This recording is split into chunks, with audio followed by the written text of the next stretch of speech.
Hey guys, welcome to another edition, I guess we could say, of Wednesday Work Wisdom. Some of us need more coffee. I don't know about anybody else, but I'll be honest about that one. Anyways, I'm happy to have everyone here. I am here to talk about discrimination in interviews and in the interview process, because in an effort to continue to make more inclusive processes and to make more fair processes within hiring and within the workplace, I think this is such an important topic, because a lot of people don't understand when this is happening, or what to look for, or even what to do. So I don't know if this has ever happened to any of you, but let's get into it a little bit. So let's start by getting on the same page about what it is first, right? So right off the bat, discrimination in an interview is when the hiring manager and or recruiter lets their bias or opinion show and get in the way of giving all job candidates a fair interview and a chance at the job. So by doing so, they are creating a less diverse and inclusive environment, workplace, and culture. So this is important because now that we're discussing racism and we're trying to end really all the isms, right? This is so important because we want to make sure that everyone is getting a fair shot at the job. And by doing so, we're really letting in the diversity of thought into the workplace and into the organization. And this is something that we want to do, because stagnant, right? Organizations will stay stagnant, bored, and then it's less opportunity for you.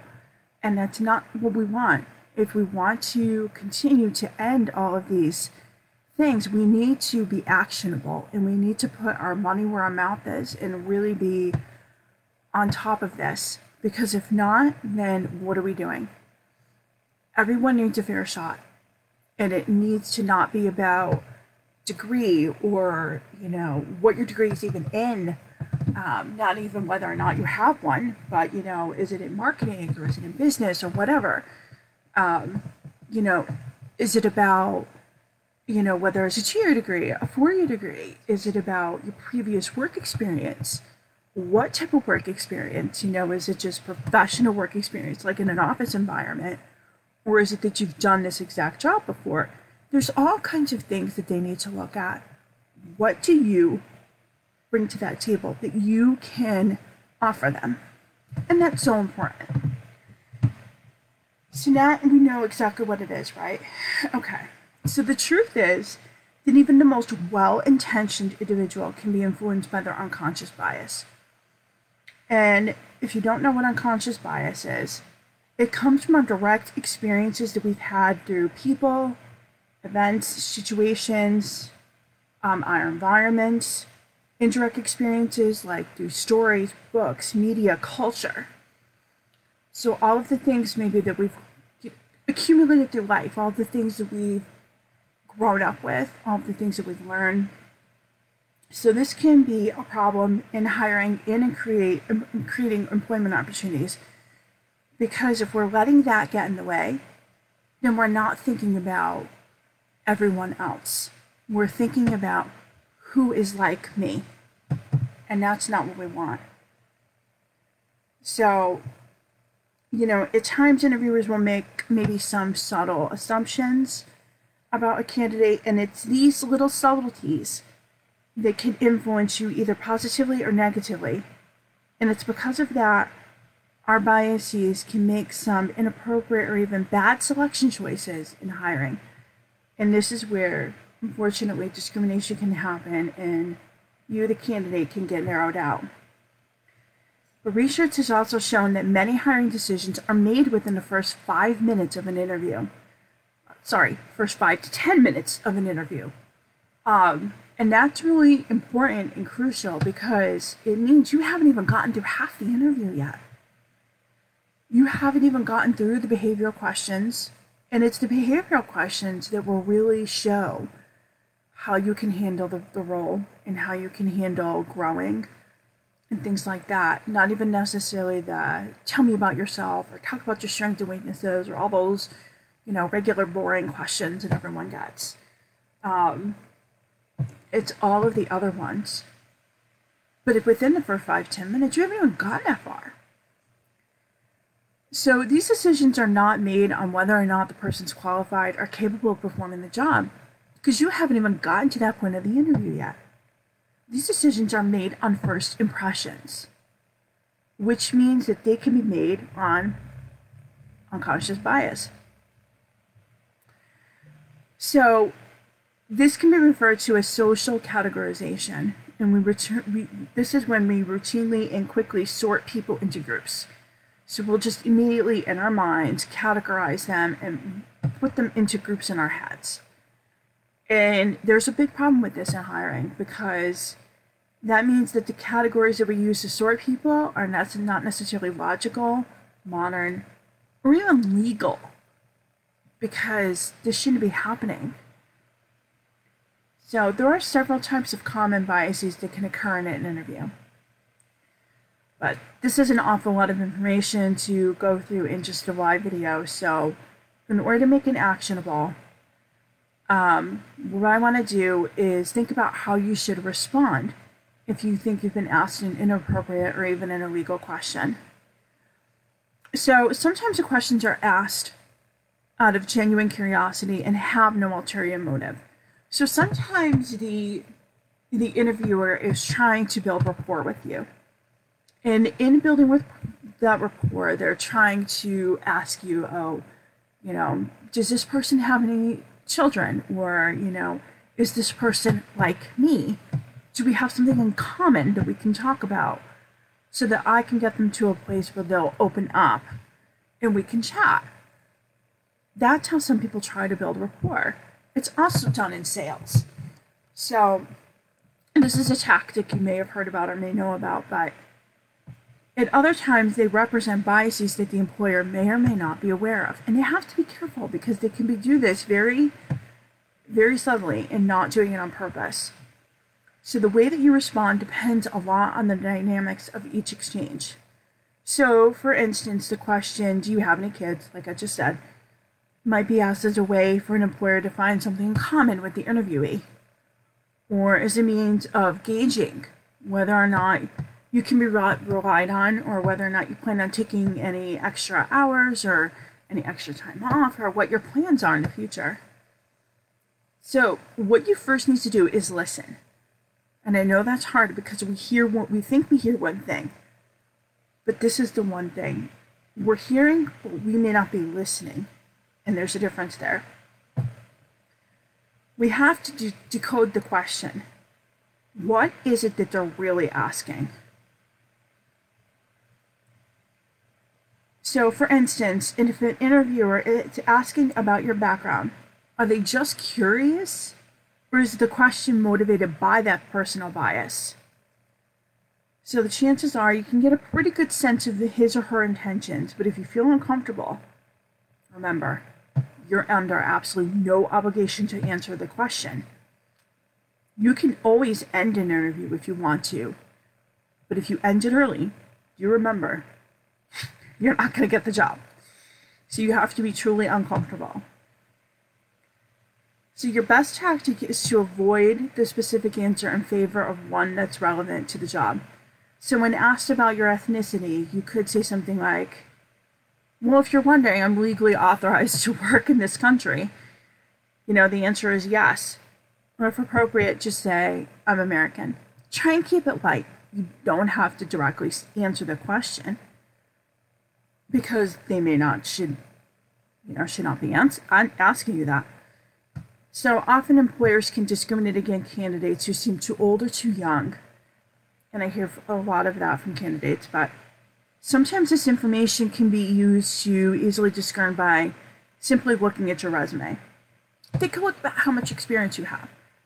Have you had an internship in one job, or just an internship? They'll know that you're fresh out of school. Or do you have like a 3-page resume and 30 years experience? It's going to be a dead giveaway. They're going to have a pretty good idea. If you have too little on there, you can be at a disadvantage, or if you have too much on there, you can also be at a disadvantage. It depends on what they're looking for. But sometimes having too much experience can hurt you. Sometimes having too little can hurt you. So, like I said, it depends on what they're looking for. So an employer might think you're overqualified. They can think you're underqualified. But even worse, they can unfairly profile you as too old or out of touch with current trends. And I'll tell you why that's worse than too young.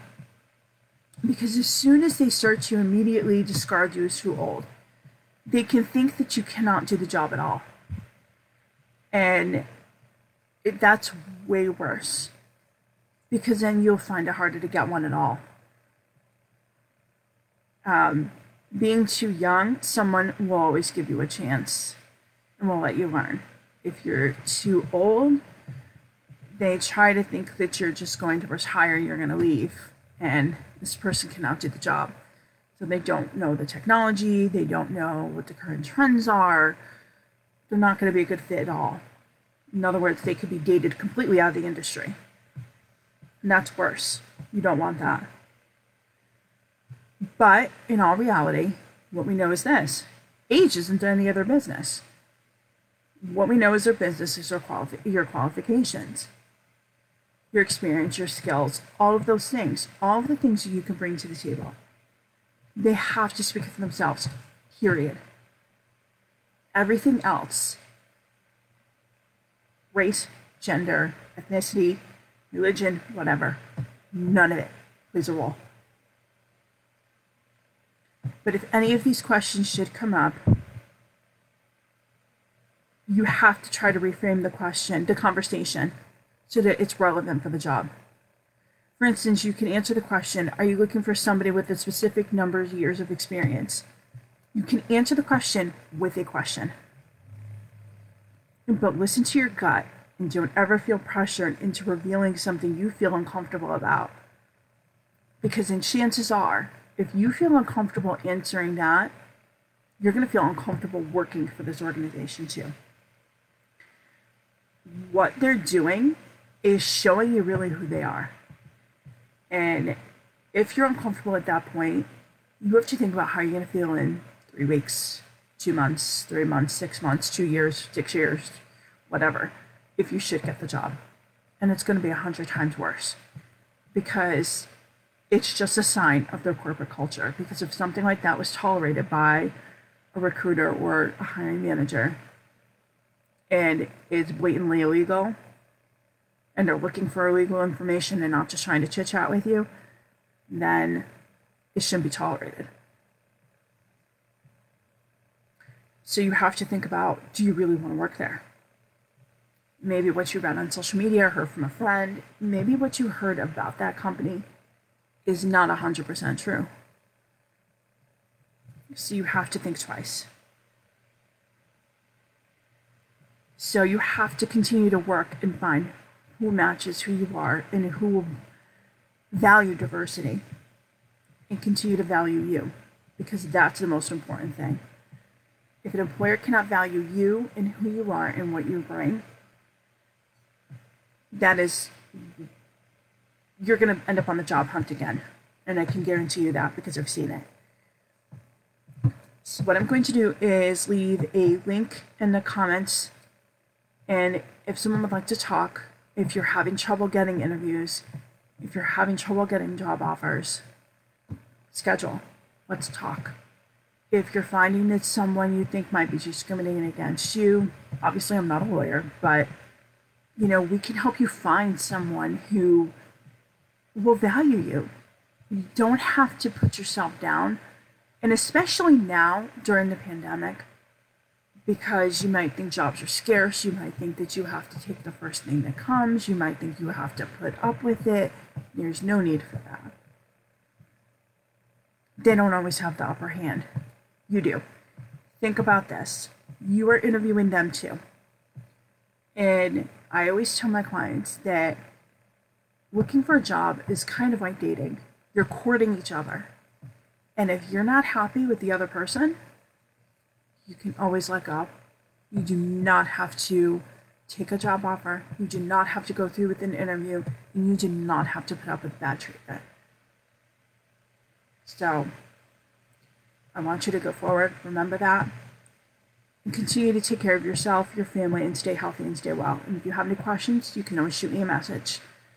But I'm going to put that link up now. And if there's any questions, just let me know. I'm happy to talk. I hope everyone has a great rest of their day and a great rest of the week. I will be back hopefully next week. Talk to you all soon.